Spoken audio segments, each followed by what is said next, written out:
Welcome to my channel. అమెరికాలో pets grooming ఎలా ఉంటుంది అని చూపించే ప్రయత్నం ఇది. మేము మా పెట్ గ్రూమింగ్కి వెళ్ళాము. ఈ షాప్ ఎలా ఉందో చూడండి. అందరూ వాళ్ళ పెట్స్ని గ్రూమింగ్ చేయించుకోవటానికి, అంటే హెయిర్ కట్, షవరు అలాంటివి. పిల్లులు, కుక్కలు ఇక్కడ చాలా క్రేజీగా పెంచుకుంటారు కదా. చూడండి ఎంతమంది ఉన్నారో వెయిటింగ్లో. మనం ఒకసారి బుక్ చేసుకున్నామంటే వెయిటింగ్ లిస్ట్లో ఉంటామన్నమాట. మనకు వచ్చినప్పుడు వాళ్ళు మెసేజ్ పెడితే దాన్ని బట్టి మనం వెళ్ళి గ్రూమింగ్ చేయించుకోవచ్చు. దీనికి కూడా అపాయింట్మెంట్ తీసుకోవాలి ఫస్టే. పెట్స్ హెయిర్ కట్ సెలూన్ ఎలా ఉందో చూడండి. ఇది చూపించే ప్రయత్నమే ఈ వీడియో. అందరు ఎంత చక్కగా, మనుషుల కంటే కూడా చాలా కేర్గా చేస్తారు వీళ్ళు. ట్రిమ్మింగ్ చేయటము, నెయిల్స్ కట్ చేయటము, ఇలాంటివన్నీ. వాటికి షెల్టర్స్ చూడు ఎంత మంచిగా పెట్టారు చూడండి. ఇది సెలూన్లో వాటి అరుపులు అది వింటారన్నట్టుగా నేను యాజ్ ఇట్ ఈస్గా అలా పెట్టాను. ఎలా అరుస్తూ ఉన్నాయి చూడండి. ఒక్క సిట్టింగ్కు $70 తీసుకుంటున్నారు వీళ్ళు. వాటి పెట్స్ క్లాత్స్ చూడండి, వాటి గుడ్డలు ఇవన్నీ కూడా మనము కొనుక్కోవచ్చు. ఫుడ్ కూడా ఉంటుంది వాటికి.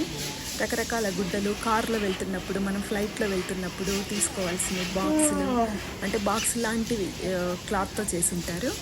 అవి ఇక్కడే దొరుకుతాయి. మనకి ఇష్టమైతే అవి తీసుకోవచ్చు. అక్కడక్కడ అలాంటి ప్రౌడ్స్ పెట్టింటారు. అవి కూడా బాగున్నాయి, అందుకని నేను కొన్ని తీసాను. ఇక్కడ పెట్స్ను చాలా కేర్గా, మన బేబీస్ కంటే కూడా కేర్గా చూసుకుంటారు. వీళ్ళ కేర్ చూసుకుంటే పెట్స్ని పెంచుకునే దానికంటే బేబీస్ని పెంచుకోవడం చాలా ఈజీ అనిపిస్తుంది. మన పెట్ గ్రూమింగ్కి వెళ్ళినప్పుడంతా ఒక టై కడతారు. మేల్ అయితే టై వేస్తారు, ఫీమేల్ అయితే పోనీస్ వేసి హెయిర్ క్లిప్పులు పెట్టి అలా డెకరేట్ చేస్తారు. ఇవే కార్లో, ఫ్లైట్లో అలా వెళ్ళినప్పుడు ఇవి పెట్స్ పెట్టుకొని మనం తీసుకెళ్ళొచ్చు అన్నట్టు. ఒక్కసారి మనము ఒక డాగ్ని పెట్టుకున్నామంటే దాని అఫెక్షన్ చేసి దానికోసము మనం ఎంతైనా సర్వీస్ చేస్తాం.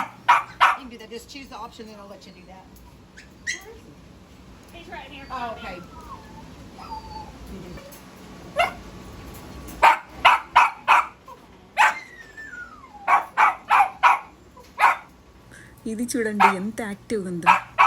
ఇది మన పెట్, ఆమె తీసుకొస్తుంది కదా, అది మన పెట్ మన కోసం చూస్తూ ఉంది. వాళ్ళకి ఏ దానికి అది షెల్టర్ పెట్టింటారు. ఆ టోకెన్ చూస్తారు, ఇచ్చేస్తారు మనకి. పెట్స్ కోసము బిస్కెట్లు, స్నాక్స్ చూసారా ఎలా ఉన్నాయో. ఇది మా హీరో యోగి ఎలా ఉందో చూడండి. Thank you for watching.